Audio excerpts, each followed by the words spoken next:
This program has been made possible by the generous financial support of the Kaufman Foundation, DST Systems Incorporated, and the Community Foundation of Wyandotte County.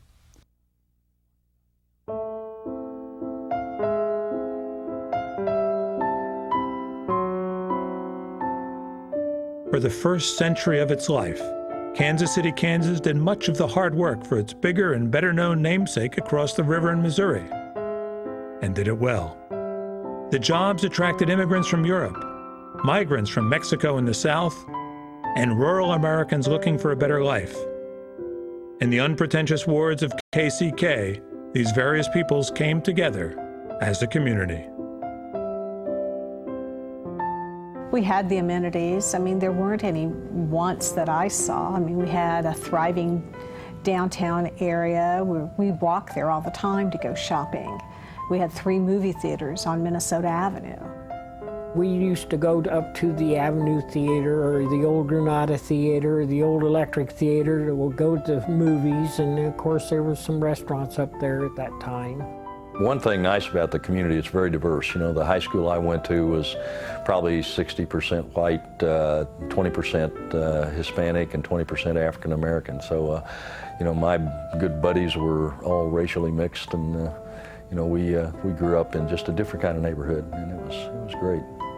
All the mothers got together once a week and had coffee together. Some of the families took vacations together. We had neighborhood bakery routes. We had all kinds of neighborhood tournaments and activities. It was just about as idyllic and perfect as you can imagine. Everybody knew who you were. If you did something, your grandparents or somebody was going to find out about it. You know, we stayed out too late at night and ran around, did all the things we weren't supposed to do, and you know, our houses were, you know, arm's length apart, so we literally could crawl from house to house. It's I guess, an urban childhood, but in a neighborhood, a real neighborhood.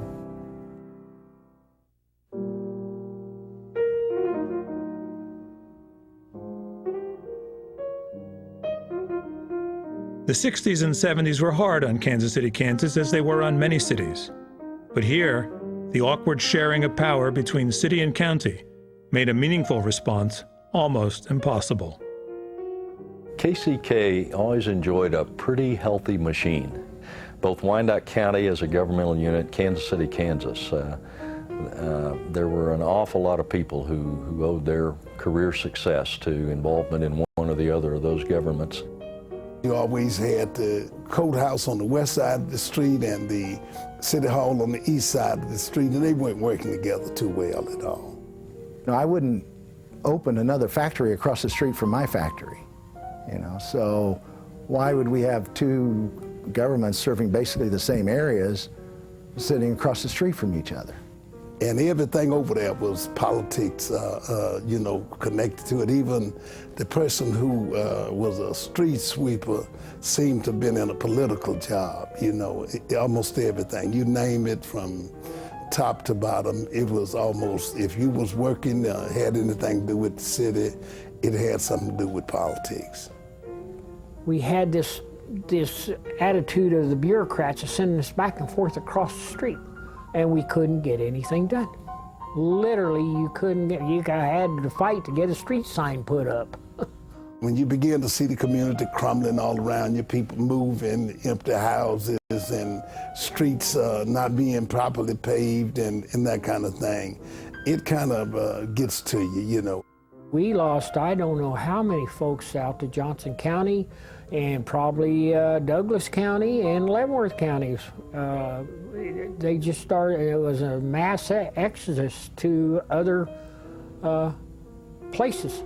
It was a very, very deteriorating situation. We'd lost over 40,000 people. We were kind of in a free fall.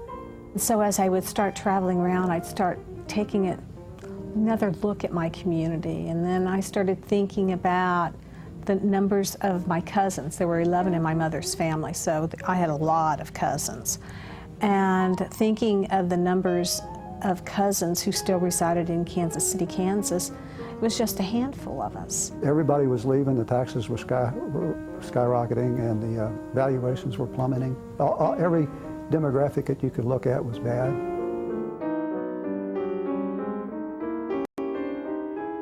people did not feel too good about the community and about themselves.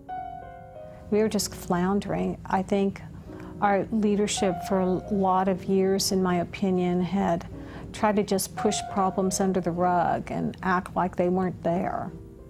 Everyone felt that the machine had been in for so long that there would be no way that anything new or change could come about. You know, you don't embrace upsetting the apple cart when you're the guy driving the apple cart. We felt sort of disenfranchised. We felt like that if you weren't a part of this select group, that you really didn't have a say.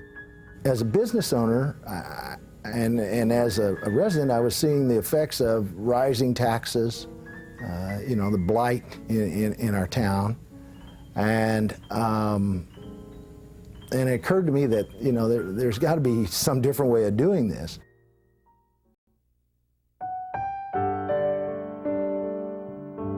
The situation grew sufficiently bleak that some citizens were prompted to speak out and others were willing to listen.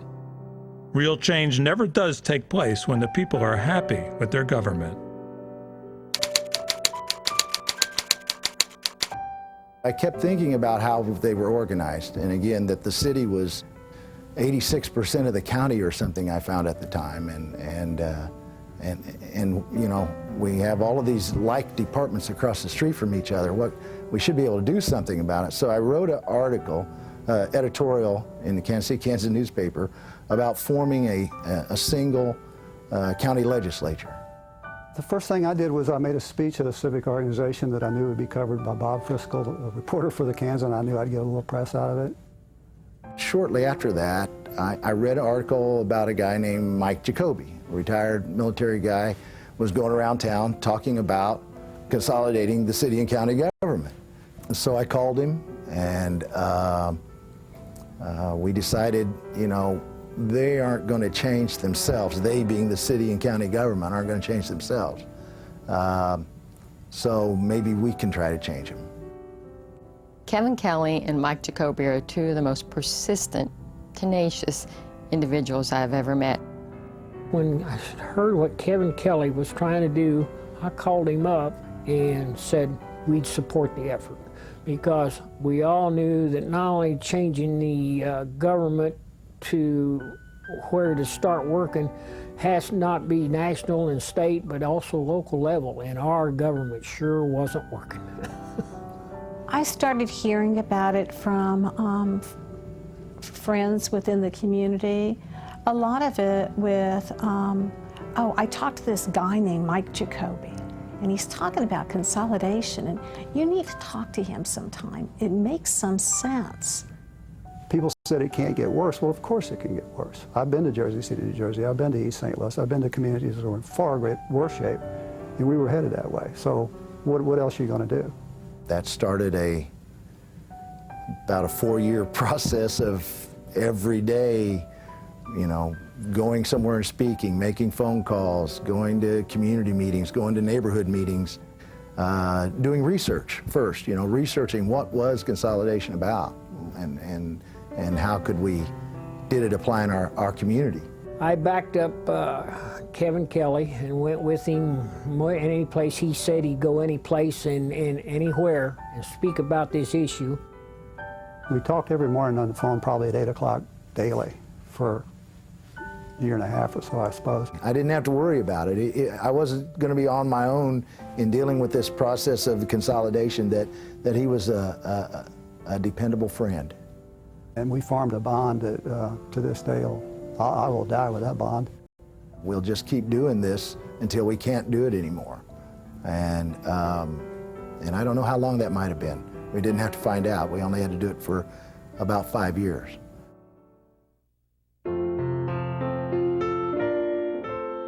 As Kevin and Mike quickly learned, citizen activists can only take change so far. They would need help from above, and lots of it.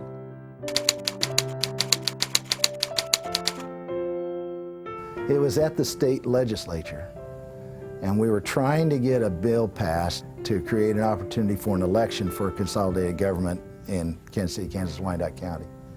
The machine was 100% against it because they knew that if consolidation did pass, all of the office holders that were in and affected would be out and would have to run again. And this would give outsiders a chance to become part of the new government. And we had been working with all the elected representatives from Wyandotte County and knew that we weren't going to have much support from our own delegation at the time. But I had a few of them that indicated they were going to help us. They was holding on to it. This meant that bids was going to be opened up and you weren't going to automatically get county and city contracts just because you knew the right people. It just was it was a frightening thing, and it was an economic thing for some people there. And then when the day came to vote, and one of the representatives walked by me going in to take the vote, said, you know, I'm sorry, but sometimes you just have to do what you have to do, and walked in and voted no against us. And I thought, well, you know, if we can't get our own people to help us, how are we going to get the rest of the state to help us? Coming out of there, you realize you got to have legislative approval, so you know you're dead for a year because it's going to have to come back in session. You're going to have to start all over again. Somewhere along that time, I was writing my master's thesis on city-county consolidation in Wyandotte County and in the country. And what I knew was one of the things we had to have an elected official that, or a political candidate that would carry this forward. A couple of guys on the street ain't going to convince anybody of anything. You've got to have an elected official because people, in the end of the day, as much as we talk about politicians, at the end of the day, they're our leaders and we turn to them. So Mike and I developed this pledge to send to all the candidates concerning at least considering supporting the option for people to decide if they wanted consolidation or not in the community. And we sent it to all the candidates for mayor. And a lot of them we got back in 30 seconds. They just signed it and sent it back, you know. It took a while before we got it back from Carol. Coming from an educational background, I always believed in doing your homework, and I started researching consolidation on my own. She called around and talked to unified governments and city managers and mayors, and it took several weeks. But when she called back and she said, I'm on board, you know, call Kevin Kelly. We've got a white knight. We would have to have the authority by the state to be able to place a consolidation issue on the ballot. So we spent a lot of time lobbying. When she ran into brick walls, she just kept knocking them down. And she could have at any time said, well, you know, boys, we really, really tried hard. But she didn't. She stuck with it. She had the moxie to step out front and become a lightning rod for that concept. And you know, that was not a popular thing to do in many quarters, and she had the perseverance to make it work.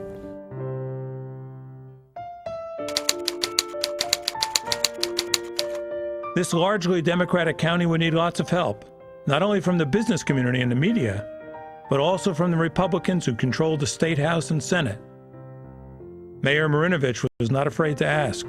Mark Parkinson, who was then a senator from the Olathe area, chaired that committee. Mark called me at home and said, consolidation seems to make sense. I want to help you. She got Mark Parkinson to create the resolution that broke the logjam. And I asked Mark Parkinson, Lieutenant Governor now, who's one of my all-time heroes also, because why did he step in? I asked him one time why he did that. I had thought maybe a friend of a friend had, you know, maybe recommended it to him. And he says, no, I didn't get a call from that fellow. It was totally Carol. You know, she just begged me. And I just got to the point where I couldn't tell her no. The consolidation bill passed. Republican Governor Bill Graves signed it into law and appointed a Consolidation Study Commission. The governor helped Mayor Marinovich thwart a last-minute effort by some Wyandotte County delegates to keep the commission's recommendations from going to the voters. That battle won, the leaders of the consolidation drive now had to win over the people who mattered most, their fellow citizens. I thought there was a great groundswell of grassroots support, but also felt that, you know, it's change and people would be, when they voted yes, taking a risk, because there's no guarantees. You know, you can show what had happened in other communities, and we had a lot of great statistics on tax rates, et cetera, growth in other communities, and the benefits of consolidation. But what was formed for the campaign itself was the Citizens for Consolidation. When the originators got together, they asked myself and Reverend Bacchus to be co-chairman of it. Dr. Swanson is a fine gentleman and kind of soft-spoken, but very firm in his beliefs, and he was good to work with. In a lot of ways, Reverend Bacchus was the most courageous person in this. I kind of went against the grain, I admit, in my own community in standing for it. But I was confident, while it may not be the best thing for every community in this country, that it was a do or die situation for Kansas City, Kansas, and Wyandotte County. They were the real soldiers, so to speak, in this campaign. They did all the speakers bureau, the yard signs, the door-to-door, the phone banks. This is John Swanson, and I'm calling you about the consolidation proposal that's going to be on our ballot here April 1st. Now, I support consolidation because it will cut taxes in our community and will streamline our government. I can't imagine the number of hours that people within the community put in on that campaign. It was pretty phenomenal. Knowing that a prosperous Wyandotte County was critical to the health and prosperity of Metro Kansas City, business leaders from both sides of the state line contributed to the consolidation campaign. So did the media. Their help was essential. This machine was not going down easily. Election day, those are tough days. It's like you start to second guess, should we have done this or should we have done that? On election day, you're absolutely sure you're going to lose, and you start panicking. That day, that morning, I was still putting signs out, believe it or not, up till about noon. A lot of us were standing out on corners with signs saying, vote yes for consolidation. What made it even more challenging was the day consolidation was on the ballot. Was the first time we met with representatives from International Speedway Corporation about a racetrack. It was a pressure day, you know.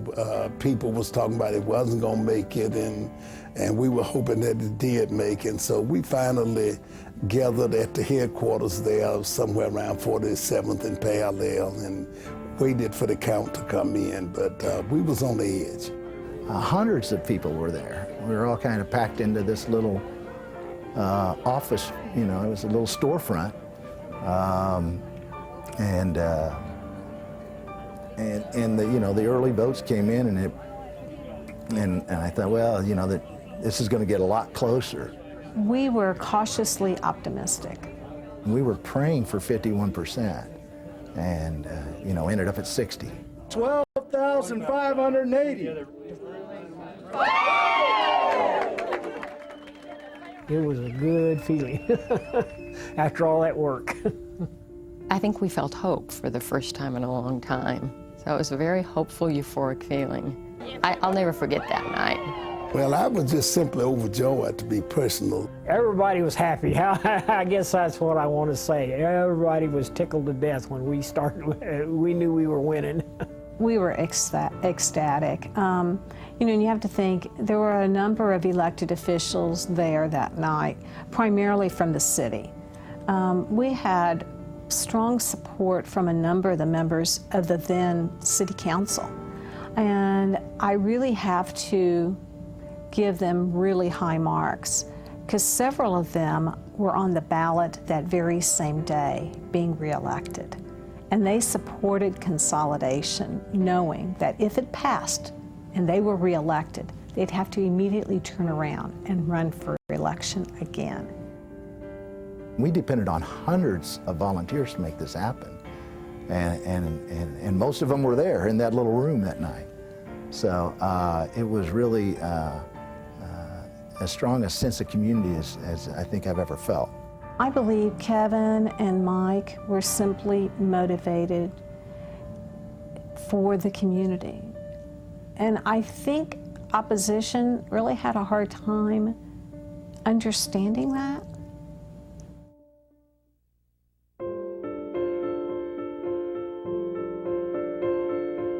As Mike and Kevin had preached all along, everywhere the consolidation was implemented, it had proved successful. The consolidation of Kansas City, Kansas and Wyandotte County was no exception. Not at all. All of a sudden, the whole metro and the whole state, I believe, looked at us differently. The perception of Wyandotte County changed overnight, and perception's reality in my mind. The perception changed. All of a sudden, we weren't the home of corrupt government and backroom politics. We were the home of a community that wanted to take back their government. We were the home of honest people who wanted to take control of their cities. So although we had a lot of work ahead of us, we could just feel the change almost immediately. Unification is really about the unity of command and not to create a bigger government, but a smaller, more effective government. So you notice that we named our government the unified government, not the consolidated government. We stopped dying. Wyandotte County stopped dying. Somewhere around the year 2000, somewhere a few years after consolidation, and began growing again.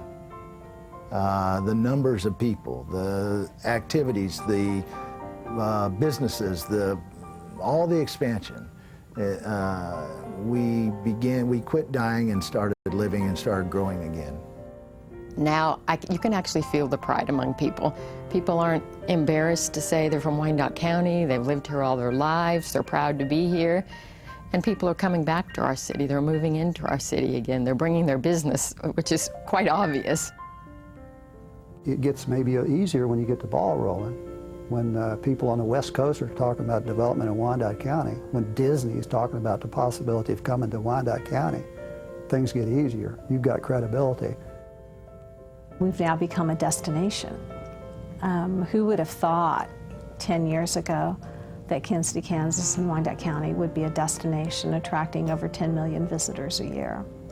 I think we're making great progress. I got a lot of confidence in the fact that we are going to be a community that will be competitive with all of the surrounding communities in Kansas City. You know, there's still problems, and we're still an urban city, but it's certainly a very different urban city than it was 10 years ago. Well, it's a proof positive that a couple of guys can make a difference in society. I think what the consolidation of Kansas City, Kansas and Wyandotte County shows is what can happen when people in a community really care and elect to try to make a difference.